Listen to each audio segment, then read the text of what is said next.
Nilagang baka. Sarap. Afternoon mga idol. Ito yung ano, tingnan nyo, pulang-pula yung karne mga idol, di ba? Sariwang-sariwa. Binili ng boss ko yan sa ano, sa Tagaytay. So, ayan. Binigay sa akin yung ano ng kapatid niya, 1 kilo. Yan. Sariwang-sariwa mga idol, pulang-pula, di ba? So, ilalaga ko yan ngayon. Malapit na mga idol, malapit na malambot to.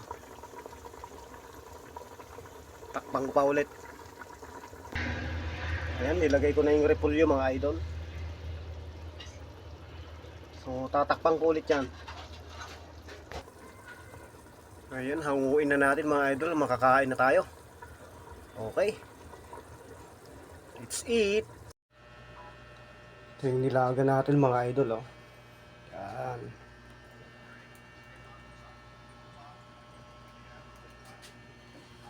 With sausawan na ano, kalamansi patis. Tapos may siling labuyo. Ay napo, napakasarap yan mga idol.